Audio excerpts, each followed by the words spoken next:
we could keep this very short. Galway are definitely going to win. There's a lot of lads down the hospital that'll be getting statues before me, so there is. Described as a blessing that thought he was missing. A strange kind of blessing, Patrick. That national narrative, and does my head in, that we're reliant on Joe Canning. Like, oh my God. Turkey Burke was in full forward, causing all sorts of problems. Then they were able to bring Badger on for Turkey. Some might say he did a good job on Conor Whelan. I would say, from my point of view, that he spent half the day assaulting him.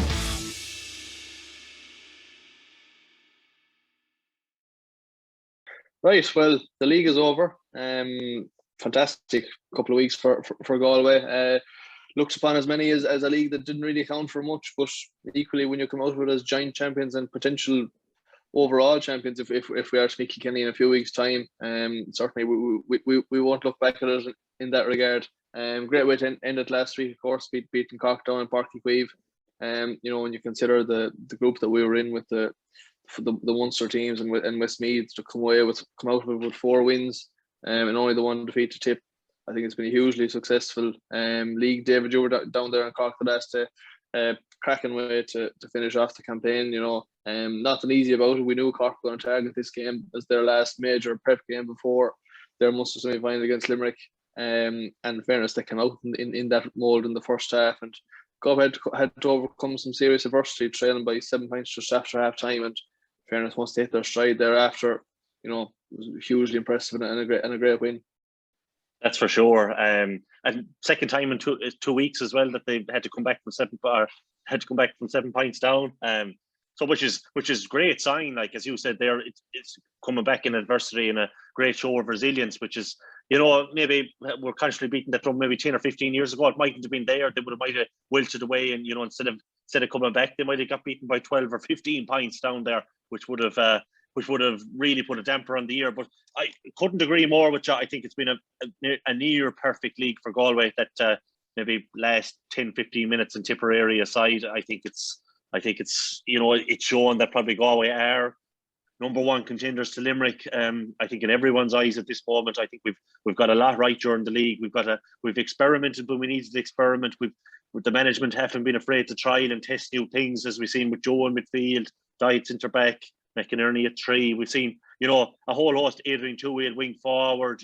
Joseph Cooney inside the last day. We've seen a lot. That we can take advantage of maybe come championship, and we've probably a few new tools in our arsenal ahead of it as well now, in terms of playing personnel and switches we can make tactically and all that. So never mind the wins, it's just in terms of building the squad depth, I think it's been huge as well. Like we're probably a series panel of 26, 27, 28 players now that you wouldn't be afraid of throwing in championship action. So yeah, all in all, great win, great league overall. Near perfect, as I said. We could have been unbeaten if we maybe pushed on against Tip, but sure, look, you'll have that. Yeah, absolutely. I think that was the key for the league. That was the key for the league for everyone from the outset, was to build your squad essentially and get yourself in the best fettle possible for championship. And in fairness, I think in that regard we made a good start last year, despite the obvious interruptions mid-season. And we got to like some of the new faces into the starting team, the Finton, Burke, Shane Cooney, Zayna Murphys, these fellas. But still, there was work to be done in terms of building that depth to come in off the bench. And I think we really have achieved that in this league. You've got Evan Island in there now as nearly probably a nailed on start at this stage for a championship. Equally, other fellas on the bench, like Darren Marcy solidified himself as probably a cornerback provided that injury it doesn't turn out too severe for the last day. You have TJ Brennan there, another option now. Fellas that came in off the bench, like Jack Fitzpatrick, you don't know if you're throwing him in.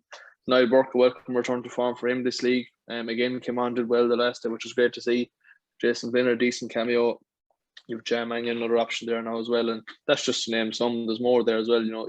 I'd say realistically, whatever 26 he puts out in for the semi-final, you can realistically use probably all of them. You think of the lads missing the last day, or Shane Cooney's, Joe Kennings, obviously Aidan Hart, struggling with that concussion from the belt off Garage Mac, which that's understandable in fairness. There's 3 more serious options to come back into the fold. And 3 lads that are going to be, well, obviously Joe's going to start, but the other 2 fellas, Shane and Hart, are possibly vying it out for that number 4 jersey as well. So all in all, you'd have to say we're we're in fine fettle in that regard, and it's going to be key as championship goes on. You'll be hoping that we can take the shortest route possible to possibly getting back to an All-Ireland semi-final and final. But when it gets to that stage and you're playing the big guns like Limerick, who are going to have that impact off the bench, we're going to need it. So hugely successful in that regard for Galway. But looking at the game itself the last day, David, a funny sort of a game that didn't really contrast or compare to the Waterford game the week before. Galway probably didn't get into a rhythm certainly for as long as they did against Waterford. Trailing by 6 at half time on the balance of play was probably harsh on Galway. Now, in saying that, they couldn't have anyone to blame but themselves really. The second goal, obviously before half time, was a major sucker punch and a woeful unforced error kind of by Garage Mack, in fairness, and duly punished by Jack O'Connor. But on the balance of play, 6 points down, I feel like you were behind a lot considering how the first half had gone. Galway started the game fairly slowly as well. Conor Cahalane getting into that early goal, but as the half wore on, they settled into it and worked their way back into it, and probably did nearly most of hurling in that second quarter really before conceding the second goal. Yeah, for sure. And scoring chances, I think the big part of it would have been they were right in it in terms of my stats anyway. But the problem was they only took 12 of their 24 scoring attempts. Now that's on my ranking of scoring attempts. Someone else could have 20, 23, 22. Exactly. So, and a quick sketch of them at the same time as well.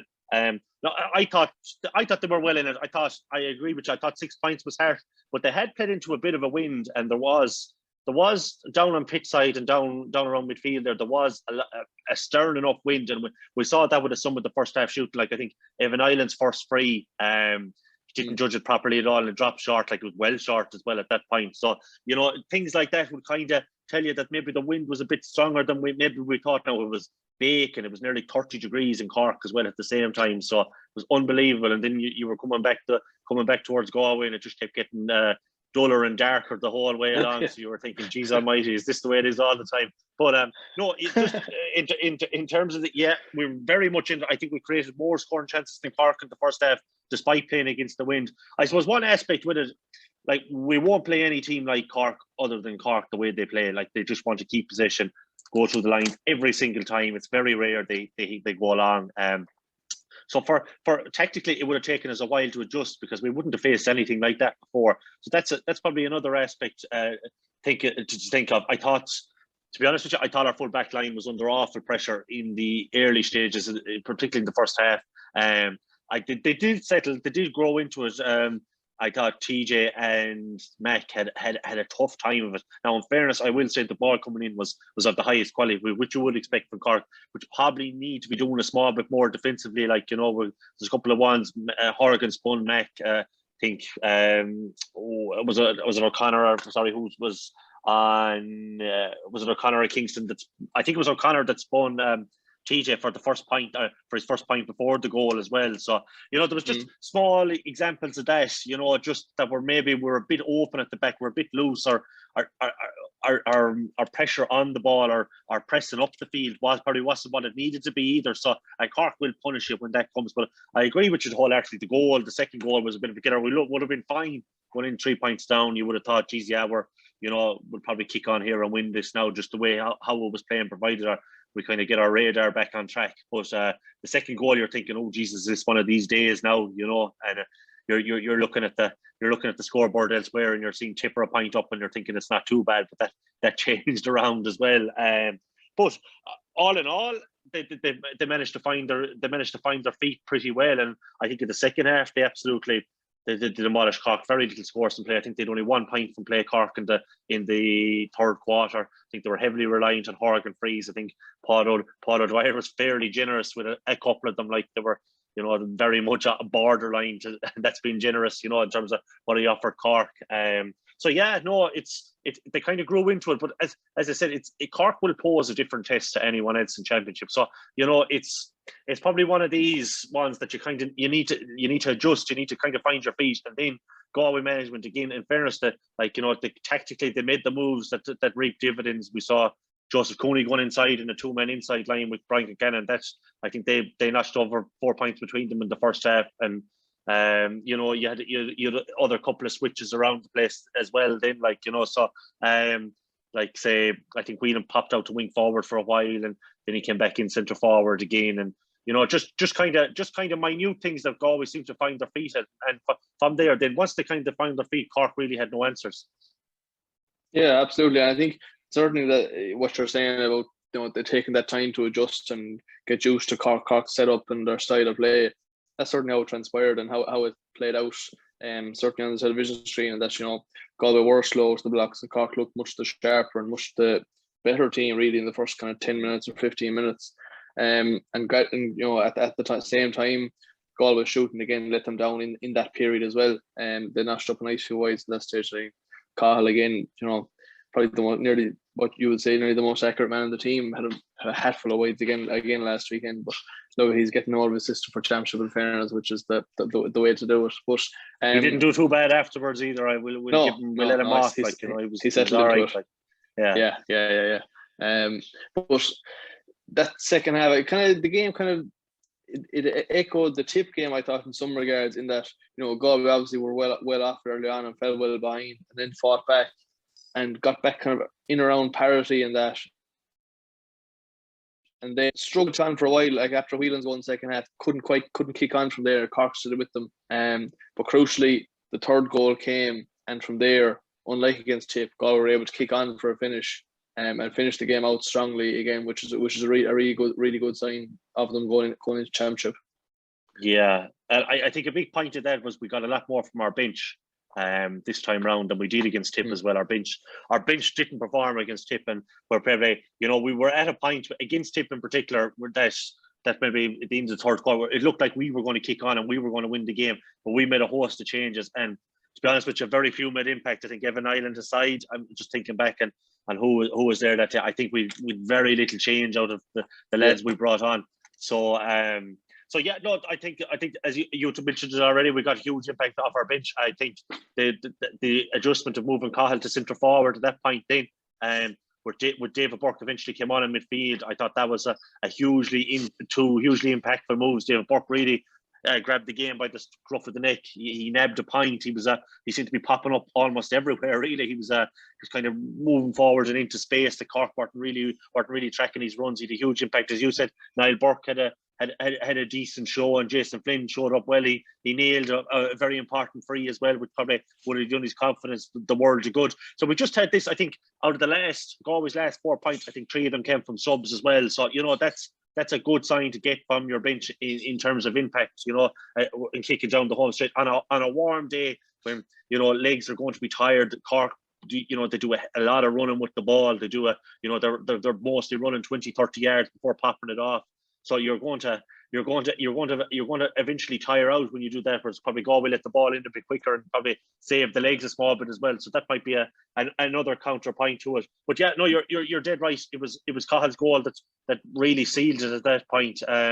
You're right. We didn't kick on after Whelan's finish. We probably should have. Like, if anything, Cork came back at us, you know, which was a bit worrying. But Cahill's goal was the nail in the coffin, and just on Cahill, like, what a performance, you know. Just maybe found the goal a small bit tougher against Derek Fitzgibbon at midfield. I think it was pretty much, maybe Fitzgibbon might have won the battle, or they might have broke even, you know, there, I think, you know. But when he made the switch to centre forward, the game just kind of opened up for Galway. Cork just couldn't live with him at all. Like, Coleman probably didn't want to do a whole pile of marking, to be told, either. So he allowed Cahill that bit of space, that bit of time to punish them, and, you know, his range of passing like that pass for Whelan's goal is from, in my eyes, it's like, I think it's a highlight reel one. Like, it probably should have been talked about a lot more. Like, it was, you know, to get the actual height, you know, to clear Coleman with landing in Whelan's hand when he spotted Whelan was the wrong side of Coleman at the same time.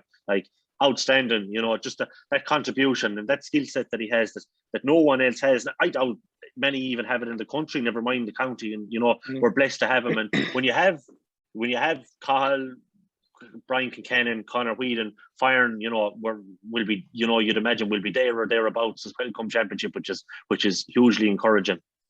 Absolutely, and as you say, Cahill, no doubt the match winner, and along with David Burke, who made a big impact at midfield.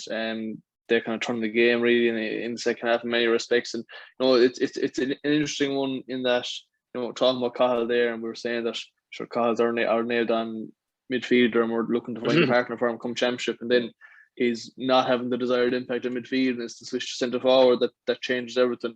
And equally, you think of the Waterford game, it was the switch the other way that changed everything, him going back from attack out to midfield. Yeah. So, I suppose it just goes to show that every game is different as well, and different things can work on different days for lads. And I don't think just because Kyle went and scored 1-1 or 1-2 from centre forward the last, he's going to start their come championship, and he's going to be our number 9. I'm pretty sure for the Leinster semi-final. But it just shows the change-ups that can be made, and how flexible Galway can be, both in terms of their overall setup and individually how players, how they can perform so well in so many different positions. Like, it just makes life for an opposition a total nightmare. Like, you think of Darragh Fitzgibbon in midfield having had a decent run of it on Cahill, and then you have a player like Dave Work coming in top of him, and equally, since Mark Coleman the other side, and done fairly all right for 40-45 odd minutes, and then seeing Cahill Mannion come in and top you and run the show like he did, like, it must be a stuff of nightmares really. But it's interesting, that one, isn't it, in terms of, Cahill, you'd say he's probably our nailed on midfielder, but it wasn't that midfield he did the damage the last day. Like, no, that's true, but that just shows the options we have. And in this Galway hurling jigsaw puzzle, like, there's more than one way to finish it. Like, these pieces can fit in a number of ways, and you can get the desired effect. It probably just depends, but we just have so many options now. So if it isn't happening for, say, Whedon, hypothetically, maybe it's centre forward, you can stick Cahill in there for a few minutes and you put Whedon inside. Or, there's so much rotation, as we even saw with Joseph Cooney inside as well. Like, that mightn't come to pass for more than 10 minutes come championship, something like that. But that option is there now if you wanted to bring, say, Joe Kenning out or Concannon out for a few minutes. You can pop Joe Cooney inside, and you'll get plenty of impact, because it was Joe Cooney's best performance inside, or best performance in the league by a country mile. Like, he hadn't reached those levels, and you were kind of approaching the point where you're starting to worry a small bit about him, whether he was going to find the form that would have been good enough to start him, to see him start and come championship. But I think he did that and a bit more. He's kind of a target man inside as well, which is good. He was able to win a bit of high ball. He was able to take it down for himself, and it was probably the Cork backs and cornerbacks might have suited him in a small bit in that sense, because they couldn't cope with his physicality. Like, so, it's I agree with you completely when you mention Cahill there. I'd say he's nailed on probably to start to midfield, but we do have these choices here, and different ways of playing, and different aspects of the game, depending on who you're marking, that you could stick Cahill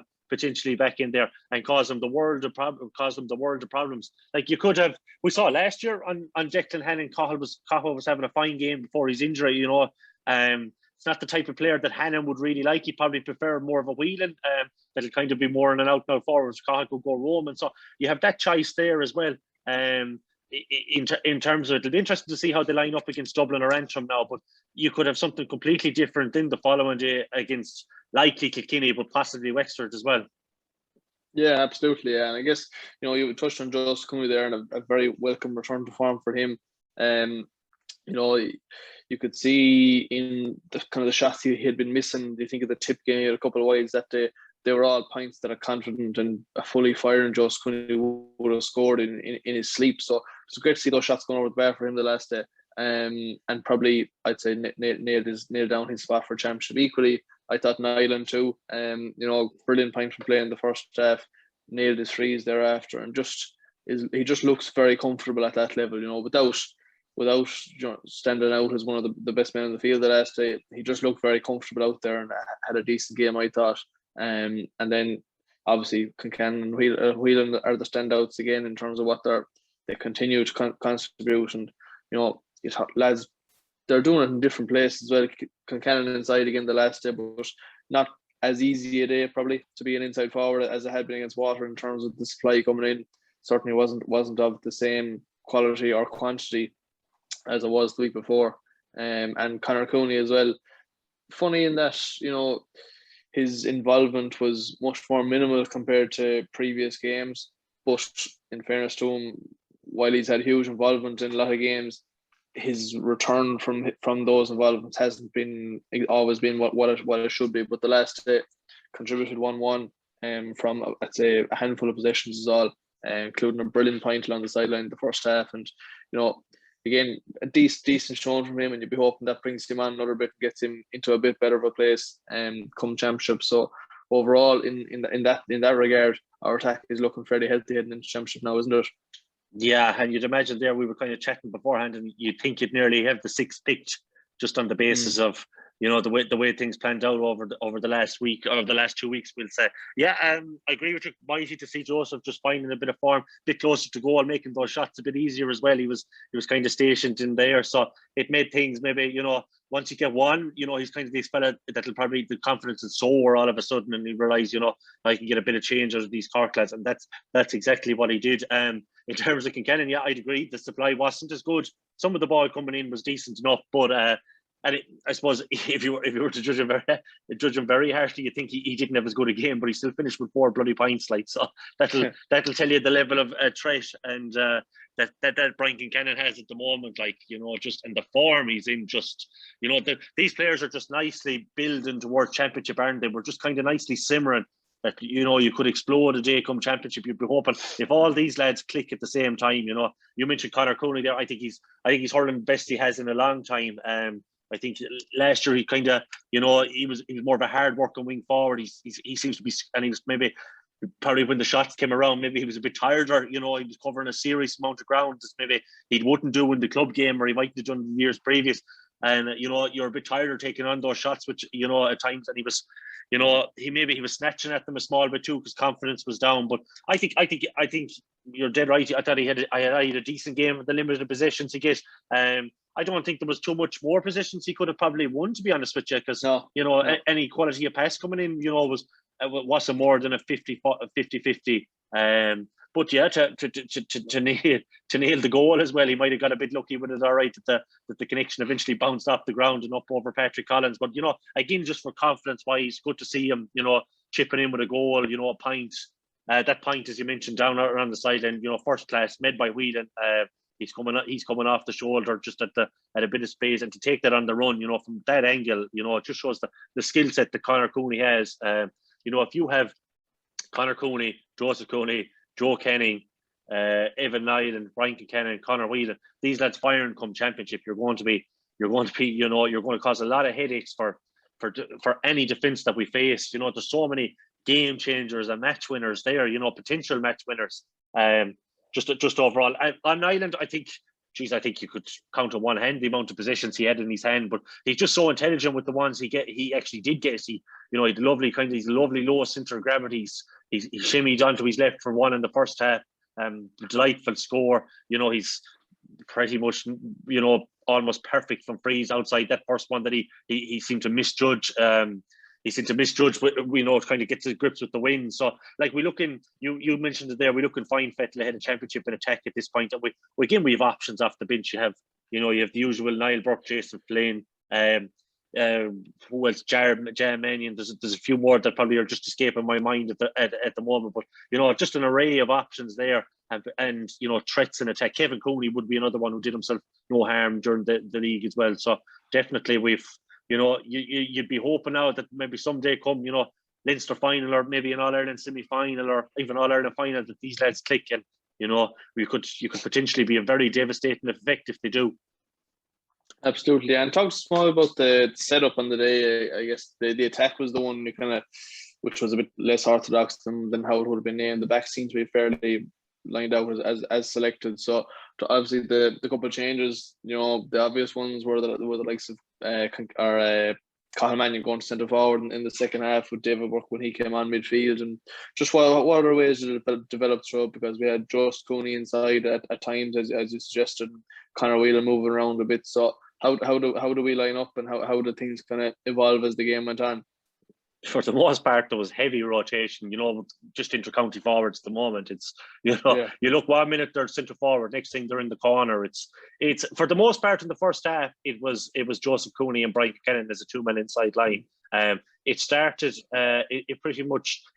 with Conor Cooney, Evan Niland and Brian Kincannon as the front three, with Conor Whelan at centre forward and two wings. Adrian Toohey was right half forward, and Joseph was on the left. So they just kind of switched wings, and I think they kind of continue with that for the most part. It's so hard to tell. Like you're kind of look up 1 minute. The way it kind of works out is Galway seem to be playing at the moment with a 2-man inside line and 4 half forwards. That's how they seem to be setting up. It's the half forwards have the license to roam pretty much all over from between midfield, even their own half back line up, and one kind of can drop deeper, the other 3 kind of push up. There could be another left floating in between the half forward line and full forward line. It's just there seems to be a lot of movement and just kind of trying to draw players out of position, and let's kind of take a zone of defence out of it that you kind of have to man mark them because they will find space overall. Other than that, you're dead on. It was a 2-man midfield, no sweeper again, obviously, which is we're always happy to see here, and 6 defenders, which are pretty much lined up as is with Garage Mac and Dahi at 6 again. So yeah, that seems to be the way they're going. Like it could be completely different come championship, but it seems to be a 2-man inside line, 4 half forwards, 2 midfield, and just a traditional back 6 in with the keeper. And the perfect performance, as we've already alluded to, and obviously Garage Mac, especially in the first kind of quarter, had plenty of problems with Pat Horgan. Now look, there's no shame in having a few problems with Patrick Horgan. He's probably the most consistent nearly and the top forward in the country for the last decade, and continuing to hurl very well again this year. But early on, especially, he struggled to get to grips there. I thought, from my view on the telly, I thought Dahi had a pretty quiet game at 6. Certainly didn't stand out enough for my mind to suggest that the move was really working. Now, equally, having spoken to you beforehand, you're saying that he set up a couple of scores with some lovely stick passes forward that you probably wouldn't get from Garage Mac as well. So there's a counter argument to be made there, but certainly looking on at television, he wasn't that dominant sort of presence that you'd like to see. But equally, 6s aren't necessarily that either in the modern game, the way you would have had with the likes of Shawnee McMahon or these fellas or Kieran Carey in the past. So it's hard to know exactly where that's going or what's the best combination for Galway with regard to Dahi and Garage at 3 and 6. I'd say there's a fair chance they might start as they finish the last day, with Garage at 3 and Dahi at 6, for the next semi-final, and see how they take the championship in those positions. But certainly it's not a debate that's been settled anyhow, David, that's for sure. Oh geez, no, like that's one now that would cause you a bit of headache, maybe Leinster final, maybe they are, All Ireland quarter final or All Ireland semi final or something like that. You'll be thinking where you're playing. Semi-final. Straight to semi-final. Straight to you're not with me. We might have it sorted before then if we go straight to the semi-final. so if that's the case, whereas if we're going to quarter final, we might have a bit of problems with question marks there. Yeah, I'd agree with you. I don't know if it's sorted, and I don't know if, like, overall, we've always been talking about it here. It definitely warranted exploration, getting a look at Dahi further out the field. No matter what, we've done it now. We've had a look at it. We've seen, and you can make your judgment call from that ahead of championship, which I think it needed to be looked at because we've tried Dahi at 3 and Garage at 6, and we weren't good enough to beat Limerick last year. So you kind of have to make these marginal gains, and whether Dahi could make. Whether the combo reversed with Dahi at 6 and Garage at 3 might make, a couple of percentage up on in terms of it could make a couple of points a game. That was warranted exploration. I don't know, Patrick. Like, it's neither of us know really, do we? Like, you're moving probably arguably the best fullback in the game out to 6. Does that take too much of away from the edge of the square? We're like, I wouldn't say, like, Garage McInerney, he's done a decent job at 3, but the question mark then is who plays 6 if Dahi plays 3? Like, I don't know. In the modern game, like the game has evolved since 2017. Is Garage the man for 6 if Dahi's at 3? And I don't know if on the evidence of what we've seen last year, I just don't think so. I'd have my doubts whether he'd be the answer there, which is, and like, I think you have to play him centrally. That's just my personal opinion. Someone would probably tell me I'm completely wrong, but I think he has to be in either 3 or 6.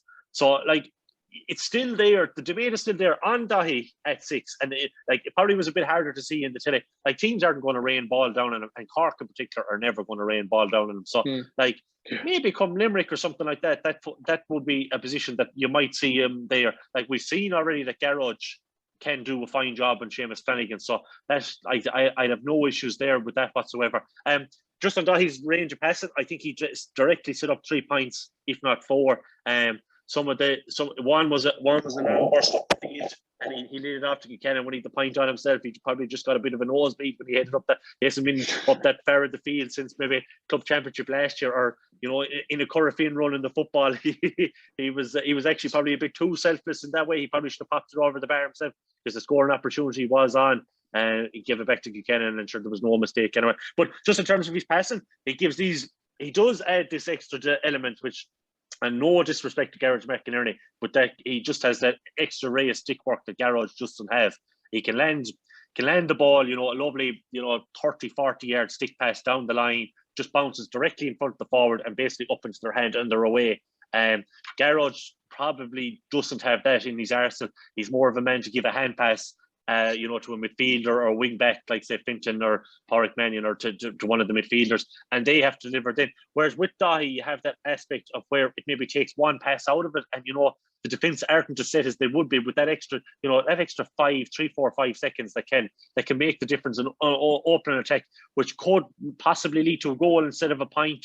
So there is that element there that I think probably, that might be the reason why you might stick with it. We have that bit more of attacking threat with Dahi at 6. Defensively hasn't been really tested, Patrick, has he? It's just, we'd like to see one. I'd like to have seen him up against Keane Lynch or someone like that, just to see how he cope in that role. He hasn't been really truly tested. Prendergast did a lot of protein against Waterford as well. He was kind of popping up all the place, and Dahi didn't know whether to sit or go on him. And if he wants to hold, your Prendergast is probably going to pick off a few scores no matter what you do. And it was the same the last day again. It's just one of these things where it warrants further explanation. Now, whether it warrants further explanation in championship or not, I don't know. And it's a conundrum for the management that they're going to have to try and sort out. For me, I'd probably persist with one more game and just try it. And I think Dublin and Antrim is probably the game to do. Would you be along those lines as well? Yeah, I would, yeah. And I think as well, Dahi is still coming right. I think come championship, I think he's going to be a better player again. So I do think it'll work better in that regard. And equally, Garage isn't going to be facing Patrick Corrigan the next day either. It's allowed. Don't get me wrong. There's plenty of threats, and whether we come up against Antrim or Dublin, excuse me, but that is as good a test as Garage is going to get at 3 for a good while. Which there's no harm at all to have gotten it either. And then the other debate is then, as you say, like, if you were to go back to as you were last year, the same problems are still there in terms of, if Garage comes up against a Keane Lynch or that, he's going to struggle in that regard. And like, there's no shame that, like, anyone would, but definitely you need to have a huge amount of pace and athleticism to keep up with Lynch and to be able to make those judgment calls where I let him off a small bit here, and then equally when he's coming at me, I need to be able to go with him and stay with him. The days of Garage being at 6 and catching puck outs it's gone. Like, it's non-existent anymore. You talk about the marginal gains, and Galway need to make probably more than marginal gains to beat Limerick. And this we touched on it a few weeks ago, and this was one of the things where we highlighted that maybe could lead to a significant change in how Galway fare out against a team like Limerick. So I don't think it was poor enough. It went badly enough to abandon it. Equally, I'd like to see it go a bit better in the Leinster semi-final, and I hope they do persist with it, because as well, I'd be totally against taking Porrick Mannion out of 5 and putting him back into 6, because I thought the last day again, I thought it was his best performance We thought he'd made progress against Waterford. I thought there was more progress again the last day. I thought he was much more of a player going forward the last day. Played a lot of nice ball up the line, got his pint in the second half. That was much more like the Park Mannion of old, I thought, rather than all this kind of loose hand he's been putting in and giving away fouls and that in a lot of games. He gave away one of them, all right, but I thought overall now it was a much better showing by him. And the one thing that I kind of popped into my head is, as a potential alternative, could it possibly be to have Finton at 6 and Dahi at 7? Now it's not something we'll debate massively now because we have championship preview as well. But it's an interesting one in that Finton would have a bit more athleticism than Mac, and equally Dahi on the wing would have more athleticism than Finton, and maybe that's a balance that might work a bit better in that Dahi might be better suited to deal with a Garrow Tegerty or a Tom Morrissey out in the wing like that, and Finton to hold the fort at 6. We know how good he is centrally, be it at full back or centre back. He doesn't really play there for Thomas, but we know he's done it in the past and he's been fine at it. So something to consider maybe in the next few weeks. I think Finton's been going fine without really standing out or shining out in the league. He's never a player that would have stood out to me either in a hugely positive or a negative sense, which as a back is not nothing bad either. Now if you're not standing out as a back, you're probably doing your job fairly all right, and that's that's probably how you'd sum up Finton Burke's campaign. So that's an option for me, but I think would you agree in terms of Park and how he went the last day, and certainly more of a player going forward, I thought anyhow. Yeah, definitely. I'd agree for sure. I wouldn't go switching him now. I think 5 is his best position. We saw 2017, we saw 2018. He was arguably in hurler of the year form in 2018 at 5. So maybe no more than Dahi. Is it the case that you kind of keep your best players in their best positions and just kind of keep going with that? I don't know. I'd be more inclined to move Dahi than I would Porrick, to be honest with you, because just in form wise he hasn't reached those levels elsewhere. I don't think Dahi's form has dropped off too much. Full back is probably a bit easier to play than centre back, so he's just probably facing a bit more challenges. Well, not easier, should I say? It's probably more difficult in trying to stop your man. But in terms of your all-round game, you probably just need a bit more at 6. You need to offer a small bit more. Very interesting thoughts on Finton. It would be definitely something that I would have liked to see explored, or even Finton at 3. I think he's probably down the line. He's probably natural successor there for Dahi or Garage McInerney at 3, considering his form at club. I think he's been outstanding at 3 any game I've ever seen him play. But in fairness to him, he's an outstanding defender. And he's a brilliant stickman at the same time as well. A very, very underrated aspect. You can see his sideline cuts, his just deliveries, his use of possession. He's running, he's got a lot to his game. So maybe 6 might be the answer from. I don't know if we'll see it this year, though. I think it probably would have been something that might have needed to be looked at during the league, and we didn't see that. So I think we'll probably see him at 7. Now I'd agree. I would have definitely liked to have seen it. Just on Finton's form, I thought he had a very good second half against Cork. Maybe it was just maybe the telly didn't pick it up as much. I thought he had a lot of influence. I thought that half back line really stood up in the second half. Really shut Cork out. Could attract a lot of the runs. I think a lovely, delightful cut Finton set up as well for Brian. Exactly. So the goal, exactly. Yeah. Yes, exactly. So just that array of skill there. I think that half back line could, if other than deficiencies maybe or aspects that need improvement elsewhere, I'd be so happy with that half back line going into championship. Just how they played. You're right when you say it's a defender. You don't want to see him standing out in terms of glaring errors or anything like that. And I don't think there've been any from Finton really out. He's been up against Garage Hegarty at one point and outside a goal that kind of broke into Hegarty's path. Luckily enough, I don't think there's been too much. He hasn't really put a foot wrong, so far. It's an interesting one. 6 is definitely one that's worth exploring with him, but maybe it's next year's league or World Cup or something like that before we see it. Absolutely, yeah. And just a word on Cork, David, and obviously we spoke already about the different challenges the Galway faced to that, and at times it posed plenty of problems for Galway, no question about it. But equally, I guess we spoke in the previous show about, you know, Cork working the ball out of defence, how it could suit Galway and suit our attack in terms of winning turnovers. And we certainly won plenty of them, and they turned into scores a couple of times as well. So they're far from the finished article, while being no doubt effective at times in terms of the style they're implementing. Yeah, for sure. I do think they have problems defensively, though. I know people say Coleman is the sixth for Cork, but I just don't know. Man marking wise, I just don't think he offers you enough. His use of possession is unbelievable. If you let him hurl, he'll kill you.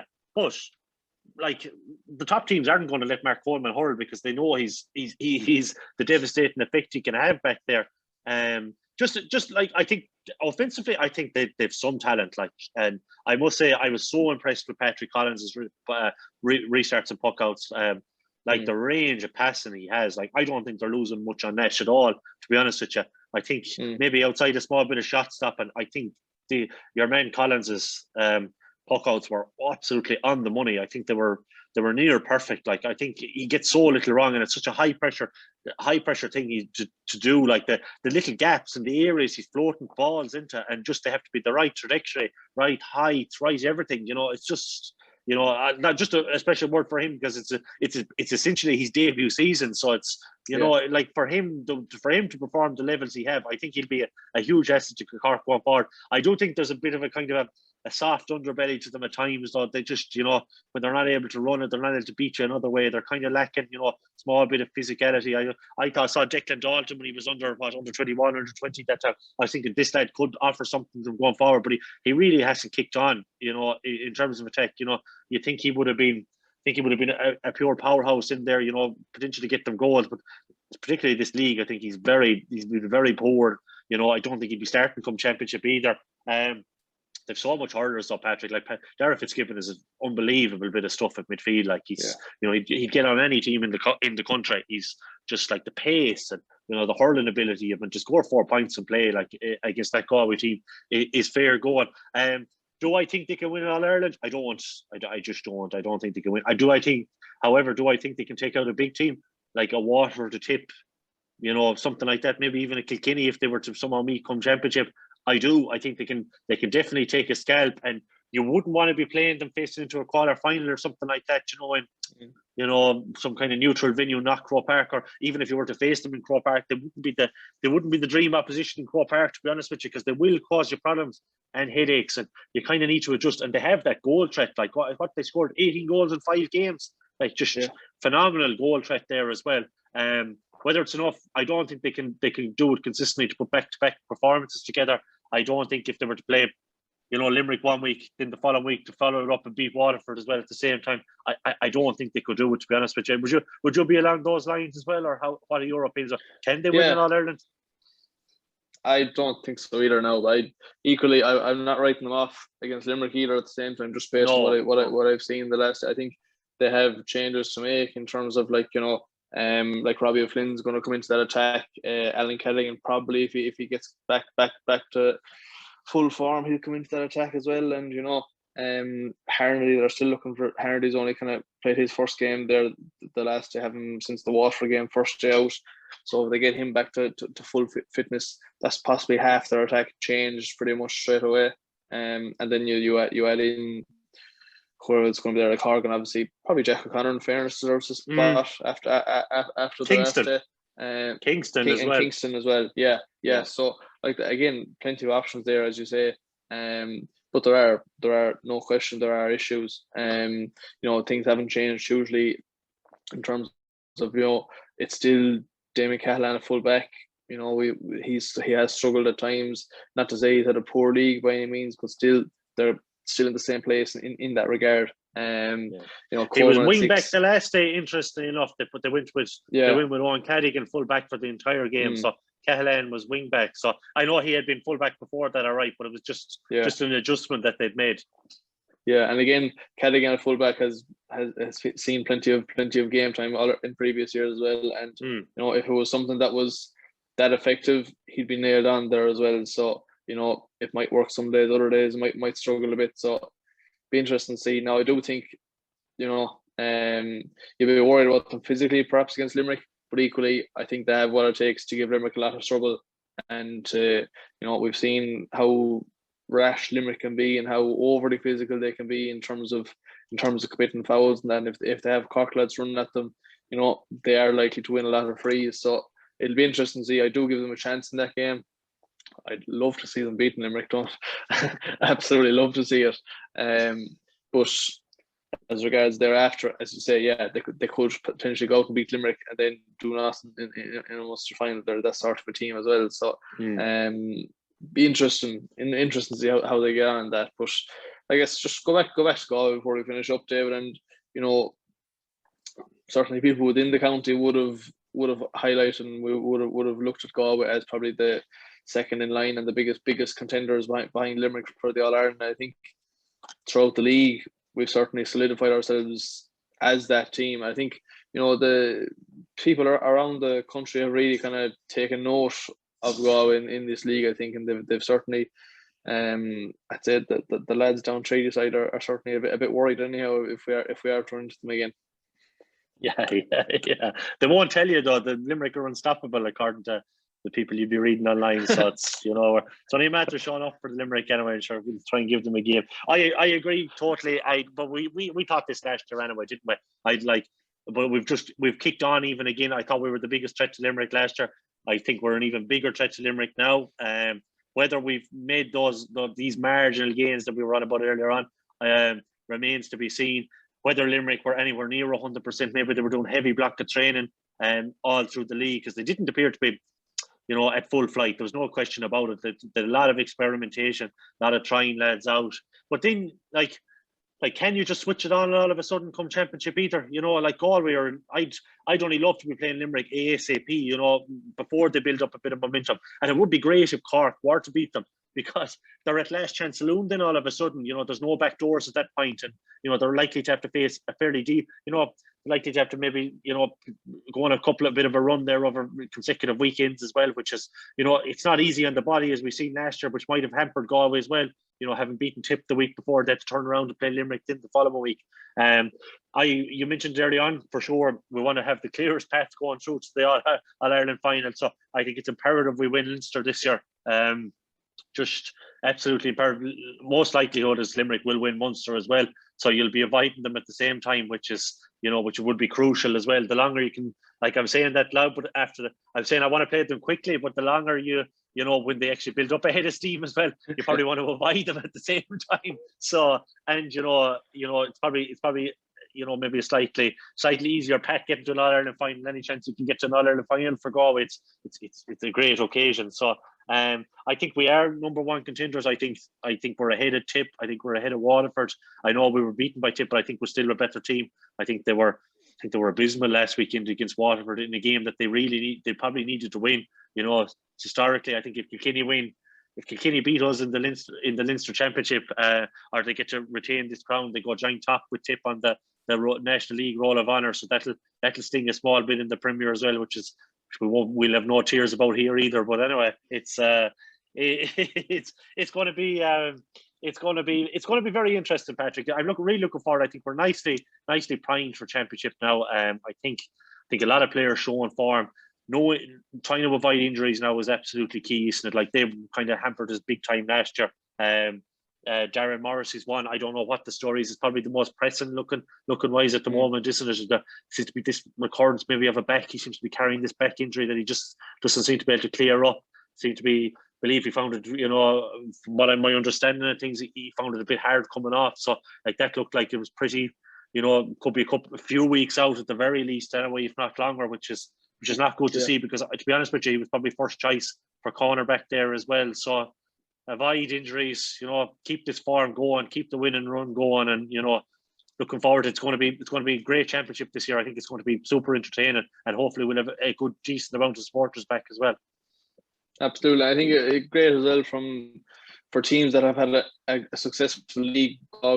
Most notably, of course, for us, that they've only just under 3 weeks now to that Leinster semi-final, rather than a big block of kind of 2 months off, or just less 6-7 weeks off from the end of the league to the first round of championship, and you're going back to the club, and then you're going back into the county thereafter, and kind of starting fresh in some respects.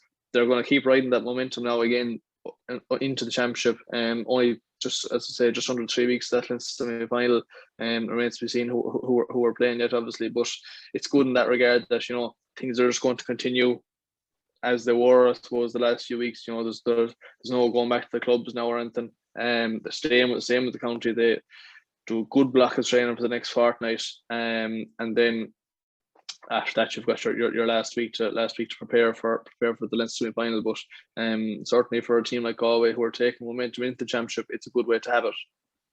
For sure, and the split season as well down the line will be beneficial for teams like that have a bit of momentum, because that messing with the club for a month there in April was crazy. You know what I mean? It's not nice at the club player to be missing out, but like at least you have certain set games then coming down the line. Like, and I know you were back in league action yourself last weekend, and you got one over chunky. I heard you had a stormer at cornerback. What was it? You definitely said to beforehand there before we came on, hurling is definitely broken anyway. What did Behe score against Portonga? Yeah, we're 227. We're racking up now in 60 minutes. So blow it up. Equally, it's not possible, I don't think, to have a storm or a cornerback when you're conceding 4-16 on the other end. So no, you're a bit wider than that there, but it's nice to be back playing a match anyhow. We haven't seen a match since October, I think it was last time we played a match. So no, enjoy to back out at it, and again, further sign that the summer has landed, and you know, busy weeks ahead for clubs as well. Like, you know, when you consider the league is kind of every fortnightly, we're going to be playing now for the next kind of 3 rounds of that. So our game was delayed last weekend, so we're out again now Friday night against Kilkenarn. So great for clubs, because again, it's like you want to play matches rather than train. And you know, most clubs have put in a decent block up to now with the league games, and you'll continue to train hard in between. But it's just great to have a game to look forward to every fortnight of that as well. It just makes the training that bit easier as well. So no, I think the split season it's been a godsend, and there's been very few positives to take away from COVID and everything like that. But certainly the split season and the fact that it's been done now, it's going to change GA for good. Like, really, in terms of, as a club player, it's just far more enticing to actually go and do it now. You know, January and February you can do what you want. You can spend as much time in the pub as you want.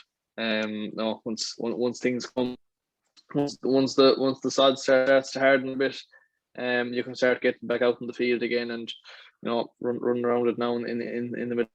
It certainly is a lot easier than it would be doing it back in January and February. So, I think it's been a godsend, as I say, and you know, please God, an exciting summer ahead for intercounty and club players. And then once the club championship starts up in kind of late August or September, you know, we won't know ourselves. We'll have it all going in the one go. So no, all good on that front. And you know, just before we finish up, we just wrap up our fantasy hurling. Yes. The league, of course, is over. I was in contention for a podium place in the nationally, heading into last weekend. A lot of lads didn't quite reach the heights of the week previously. Kilkenny lads let me down badly. Owen Murphy and Park Walsh both registered minuses for the weekend, and Brian Cody only with a couple of points after Kilkenny losing out. So as well, General Burns was a late absentee for Limerick just before throwing against Westmeath, and Caleb Lyons, they had the shackles on him. He only scored a point for Waterford against Tip. I'd say that a man who I have to say a big thanks to is Paddy Purcell at midfield for Limerick. His 20 points was key for me. I think it was 14th. I think I finished up nationally, and look, I took the county title as well. So winning out in Galway. So good on that front. But yeah, just touch on yourself. A good strong last week for yourself as well. Making it inside the top 15 nationally as well before we move on to 55 or something like that. I think, yeah, something along those lines. Yeah, no, that went wrong during the league, Patrick. For me, I managed to sneak into the top 55, but a lot was wrong. Tony Kelly's injury, I'm never going to stop moaning about it. But Tony Kelly's injury, you know, I'm probably down guts 150 points there alone on that, given the way he was scoring. So I know Joe missed last week for me as well. I brought him in with the transfers there. I expect him to play the last few games. So obviously out with the ligament hand. We hope that's not or the hand ligament, should I say? So we hope that's not too serious either come championship. But yeah, I think it a reasonably strong finish. I had plenty of scoring. I think my refusal to bring in Stephen Bennett was a bit of a killer as well. So that kind of, he's another 15 points for him. So hero of the thing, probably someone like Aidan McCarthy or someone like that would have really fired. Without him, I would have been in awful trouble. Didn't bring in Caleb Lyons, just brought in Shamey Cannon. A lot of questionable decisions by myself. I'm but at the end of the day, get it out of your system during the league. Come championship, we're going to be an altogether different beast. Going to be an altogether different beast. We'll know the lineups. We'll know what way teams are going to play for sure. You won't see big hitters like TJ Reid and like that getting rested. And just, Tony Kelly will be getting the armband for as long as he can get it, or as long as he can keep it anyway. So you can have that nailed on. And injuries aside, although he's a habit of picking up these needly ones, but touch wood anyway. Looking forward. It was great crack, wasn't it, Patrick? Overall, a bit of banter amongst ourselves, and a few people wrote messages on Twitter and stuff like that, slagging as well. So it's always a bit of crack. Absolutely, a great addition, a brilliant fundraiser by the lads up in Dungannon, and I mean, different ball game altogether come championship, in that you don't have, teams aren't playing every week like you would have in the league, so there's a bit of planning involved in that as well. And my first experience of that, so we'll see how I fare with it. Scores aren't going to be as high obviously every week, so it'll be interesting to see how I fare out. But just as regards the Tribe Talk Mini League, of course, a signed Galway jersey up for grabs for the winner of it. And it's heading up to Mayo now. Whether Michael Gaffrey actually wants it or not remains to be seen. But it's his anyhow if he wants it. The Ackelman, again, a good score, 250 last week to win it out on 1,259. Finished second nationally. Great to see such a presence by Tribe Talk in the top 10 nationally. He mustn't be from Mayo, Patrick. He must be just a blow in from somewhere else, like somewhere like Galway or something like that. He must be just living in Mayo. I'm fifth in the Tribe Talk Mini League, and I'm the top man in Galway. So the four ahead of me are all outside of Galway. We have a Scariff man, Kilbree, that's Cork, I think, is it? Ardon Raha, I don't know where that is, and Achill, of course, our winner as well. So I mean, we're drawing in lads from far and wide. But as Michael Gaffrey, the overall winner on 1,259 points, and the Achill Tigers. We'll just dip into his team here for a second and see. Yeah, Jason Ford, his captain, 34 points. Good showing by all in attack by him. Gillan, Tony Kelly, Donald Burke, Patrick Organ, all in 20s for 20 points. Just over 20 points for them. And Stephen Bennett, 32. Jason Ford, 34. Noel McGrath in midfield with 23. It was a big one. And obviously McCarthy was another big one at 28. And anyone who had Caleb Lyons and McCarthy in the league throughout kind of seemed to finish up along the upper tier. So that was kind of a big one for a lot of lads. So well done to Michael. Just if you are watching the show, Michael, be sure to get in contact with us, and we'll get that jersey started and get it in the post in the next couple of weeks. Apart from that, just huge thanks to everyone that entered. Again, great crack was had. With about 80. Just over 70 people in the league. Great crack over the last few weeks. Chunky finished strong. Good last few weeks for him. He into the top 40 in the league and finished well up. Just outside the top 10. I think in the celebrity. So fine showing by Chunky. Angus seemed to lose interest very fast anyhow and finished just nearly competing for the wooden spoon. He didn't quite take it. No, so great to have all the lads involved, and I guess that's it for the fantasy league. It's it for the league, and that's it for our partnership with Tony Brooks for the league as well. So just on behalf of myself and David, to say a massive thanks to the lads and Tony Brooks Motors for supporting us throughout the league.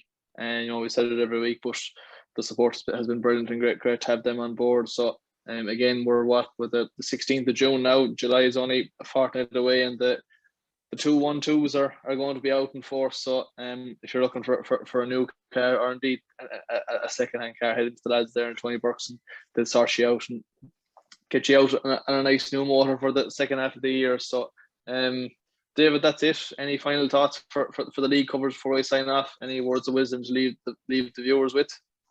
No, as we still don't. We think we have our team nearly nailed down for championship, but we still don't know. So look at. I think we're in a good shot to give Lee McCarthy a real rattle this year. Please God, everything falls into place. Bit of luck, hopping ball here and there. The smallest of things can change a year. So looking forward to championship. The sooner it rolls around, the better. It's been too long now. We're itching for hurling now, so it's great to have it back as well. And it's great to see club games getting back in action. I know you mentioned it there earlier on. There's a few junior competitions and stuff like that, minor and under 20 grades coming back around. And I know the Galway under 20 hurlers are out next Wednesday as well. So best of luck to them. You know what I mean? And their Leinster semi-final. Is it next week? This day next week, isn't it? They're out. They'll be So yeah, best of luck to them and to the Camogie ladies at the weekend in the league final as well. So absolutely. It's all positive so far from in terms of the small ball from Galway. So